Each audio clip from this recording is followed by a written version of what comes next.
Episode के starting में हम यहाँ पर अकीरा और एमिलिया को देखते हैं जो कि यहाँ से जाने के लिए तैयार होते हैं, जहाँ पर किंग भी उनके साथ अपने सोल्जर्स को भेजते हैं जो कि उन्हें बोट तक छोड़कर आएंगे क्योंकि रास्ते में काफी खतरा हो सकता है, क्योंकि हाल फिलहाल में ही काफी किडनैपिंग की घटनाएं हुई हैं। जहाँ पर रास्ते में जाते हुए एमिलिया नाइट से पूछ रही होती है कि वो किंग के सामने इतना तमीज से क्यों पेश आ रही थी, जहाँ पर नाइट उसे बताता है कि बहुत कम लोग हैं जो कि डीमन और मॉन्स्टर्स को ऐसे अच्छे से पेश आते हैं, लेकिन अगर मैंने यहाँ पर कुछ तबाही मचाई होती तो वो तुम दोनों के लिए मुश्किल भी बढ़ा देता। जो सुनकर अकीरा कहता है कि अगर तुम तमीज से पेश आओगे तो क्या डीमन लॉर्ड को ये पसंद आएगा, वो हमें अभी भी देख रहा है ना। तो नाइट उसे बताता है कि उसके आंखें और कान अभी भी उससे कनेक्टेड हैं, लेकिन फिर भी वो अपने मास्टर को कभी भी धोखा नहीं देगी। जहाँ पर अकीरा कह रहा होता है कि अगर उसकी और डीमन लॉर्ड की फाइट हो तो तुम्हें डीमन लॉर्ड का साथ देना चाहिए। जो सुनकर नाइट कहता है कि मुझे नहीं लगता कि ऐसा कुछ करने की जरूरत पड़ेगी, डीमन लॉर्ड तो आपसे ही आमने सामने मिलना चाहते हैं। जो सुनकर एमिलिया कहती है कि शायद डीमन लॉर्ड उसका दोस्त बनना चाहता है और वो तुम्हारी पावर्स को देखकर शायद इंप्रेस हो चुका हो, क्योंकि तुम्हारे सिवा कोई भी शैडो मैजिक का यूज नहीं कर सकता।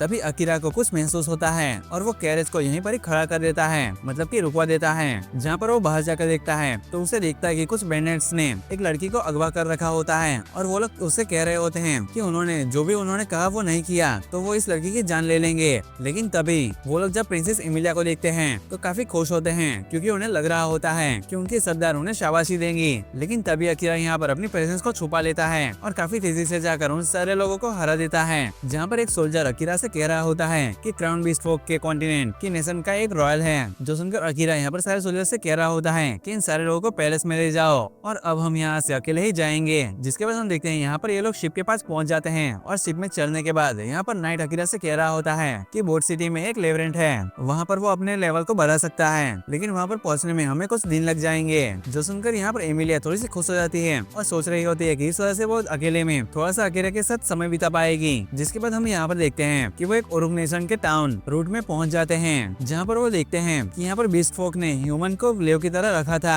और जैसे ही वो लोग नीचे उतरते हैं वहाँ पर उनके सामने दो बीस्ट फोक आ जाते हैं जो कि उससे कह रहा होता है कि अरे इंसान, उस लड़की को हमें दे दो और तुम यहाँ से दफा हो जाओ। लेकिन तभी अकीरा अपने शैडो मैजिक का यूज कर उनकी आंखों पर अटैक कर देता है और इस मौके का फायदा उठाकर वो लोग यहाँ से निकल जाते हैं। जहाँ पर ये लोग जा रहे होते हैं वहाँ पर आसपास के लोग नाइट को देखकर काफी डर रहे होते हैं। जहाँ पर एमिलिया उससे पूछते हैं कि आखिर वो लोग डर क्यों रहे हैं, तो नाइट उसे बताता है कि इस कॉन्टिनेंट में लोग काली बिल्लियों से डरते हैं। वहीं हम देखते हैं कि पीछे से एक लड़की इन तीनों को देख रही होती है। जिसके बाद अगले सीन में हम यहाँ पर देखते हैं कि ये लोग एक होटल में खाना खा रहे होते हैं, जहाँ पर एमिलिया देखती है कि उनके रूम में एक नहीं बल्कि दो बेड थे, लेकिन उसको तो लग रहा था कि उनका काम एक ही बेड में हो जाएगा। तो उन दोनों को समय देने के लिए नाइट भी वहाँ से चला जाता है। जिसके बाद एमिलिया भी यहाँ पर खुश हो जाती है और फिर यहाँ पर हम देखते हैं कि एमिलिया यहाँ पर नहाकर बाहर निकली होती है तो वो देखती है कि अकीरा तो यहाँ पर पहले ही सो चुका है। जो देखकर ये थर्ड की लड़की थोड़ी सी उदास हो जाती है और उसे किस देकर वहीं पर ही उसके साथ ही सो जाती है। लेकिन हम देखते हैं कि अकीरा यहाँ पर अभी भी जाग रहा होता है। फिर अगले सीन में हमें सुबह का सीन दिखाया जाता है, जहाँ पर नाइट भी वापस आ चुका होता है और वो उन्हें बता रहा होता है कि कोई तो आने वाला है तो तुम दोनों को जल्दी से फ्रेश हो जाना चाहिए। जिसके बाद यहाँ पर हम देखते हैं कि वहाँ पर एक लोहार आता है जिसका की नाम क्रो था, जो कि वहाँ पर आकर कह रहा होता है कि उसे नाइट मेरा फडेलो ने बुलाया था।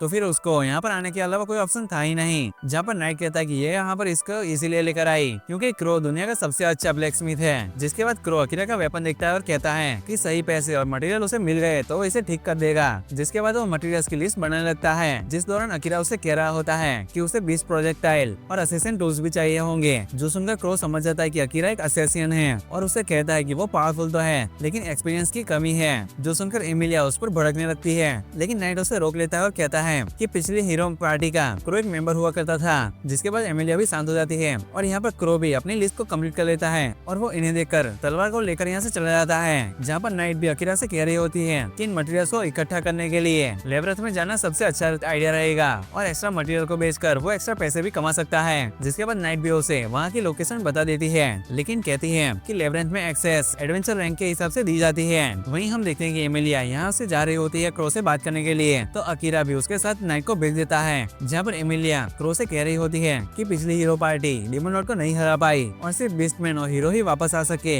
यानी कि वो बाकियों से काफी ज्यादा ताकतवर थे, इसलिए वो चाहती है कि क्रो उसे ट्रेन करे। जिस पर वो कहता है कि बिल्कुल नहीं, मैं दोबारा किसी को अपना स्टूडेंट नहीं बनाऊंगा। वहाँ पर एमिलिया से पूछती है कि आखिर ऐसा क्यों, तो वो बताते हैं कि मेरे पिछले सारे स्टूडेंट्स मेरी दी हुई ट्रेनिंग से डरकर भाग गए, वो मेरी ट्रेनिंग को झेल ही नहीं पाए। तो एमिलिया उससे कहती है कि वो ट्रेनिंग को झेल सकती है और वो डर कर यहाँ से कहीं भी नहीं जाएगी, क्योंकि वो हमेशा अकीरा के साथ रहना चाहती है और इसी वजह से उसे ताकतवर होना ही होगा, वरना वो बस बोझ बनकर रह जाएगी। आएगी, जहाँ पर क्रो कहता है नाइटमेयर ऑफ एलिया, मैंने सिर्फ वेपन को फिक्स करने और नए वेपन बनाने की रिक्वेस्ट को माना है। जो सुनकर नाइट कहता है कि हमारी रिक्वेस्ट भी सिर्फ वही थी, लेकिन एमिलिया मेरे और मेरे मास्टर की तरफ से नहीं बोल रही है। और हाँ, एक और बात कि मुझे वो बोलना बंद करो। जिसपे क्रो कहता है कि तुम्हारे नाम से पूरी बीस्ट फोक कॉन्टिनेंट कांपती है, तो फिर मैं तुम्हें तुम्हारे नाम से क्यों ना बुलाऊं। जहाँ पर एमिलिया भी इसे इस नाम का मतलब पूछती है, तो फिर वो उसे बताती है कि एक सेंचुरी पहले एडिले बीस्ट फोक की सबसे समृद्ध सिटी हुआ करती थी। डीमन लॉर्ड ने उसे उस टाउन पर हमला करने के लिए भेजा था, क्योंकि बीस्ट फोक ह्यूमन टेरिटरी के अंदर घुस रहे थे।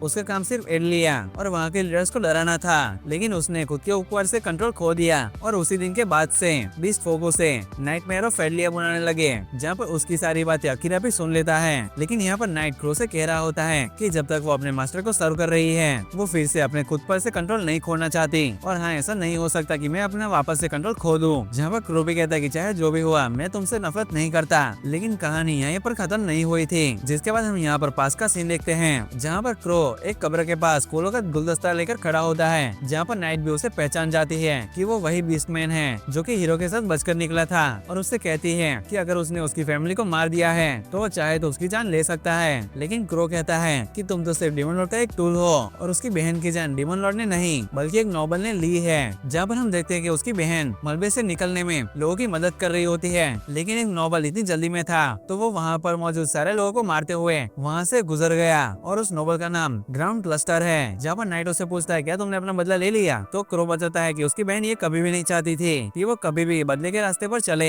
लेकिन एमिलिया कहती है कि वो अपने बहन के डर का बहाना बना रहा है ताकि वो अपने डर को छुपाकर चुपचाप यहाँ पर बैठा रहे। जहाँ पर क्रो कहता है कि अभी के लिए तुम यहाँ से जा सकते हो। यहाँ पर दूसरी तरफ अकीरा डंजन के अंदर जाने के लिए आया था, लेकिन उसके रैंक की वजह से उसे प्रॉब्लम हो रही थी। तभी सिटी के बीचों बीच काले बादल इकट्ठे होने लगते हैं और हम देखते हैं कि यहाँ से काफी सारे मॉन्स्टर्स बाहर आ रहे होते हैं। जहाँ पर एमिलिया भी नाइट को लोगों की मदद करने के लिए भेज देती है और खुद ही अपने ग्रेविटी मैजिक का यूज कर सारी फिल्म्स को आगे बढ़ने से रोक रही होती है। लेकिन तभी वहाँ पर उस मॉन्स्टर पर बैठकर वही लड़का आता है, जिसे देखकर एमिलिया भी पहचान जाती है कि उसी ने उसकी बहन को मारने की कोशिश की थी। जहाँ पर वो बताता है कि उसका नाम ऑरन क्लैश है, और हाँ, डीमन लॉर्ड ने उसे कहा है कि वो एमिलिया की जान न ले क्योंकि उसके पास स्पेशल मैजिक है। फिर वो एमिलिया को चारों तरफ से डीमन से घेर लेता है, और यहाँ पर दूसरी तरफ अकीरा काफी सारे डीमंस को मार रहा होता है। तभी वहाँ पर नाइट उसे बता रहा होता है कि एमिलिया को किडनैप कर लिया गया है और वो डीमन उसे लेबरेट के अंदर लेकर गया है। जिसके बाद जो भी मॉन्स्टर अकीरा के सामने आ रहा होता है तो वो उन सबको मारता हुआ आगे बढ़ रहा होता है। जिसके बाद नाइट भी यहाँ पर अकीरा के साथ पहुंच जाता है और एमिलिया को न बचाने पाने के लिए अकीरा से माफी मांगता है। जहाँ पर अकीरा कहता है कि मुझे ये सारी चीजों को पहले ठीक करना होगा,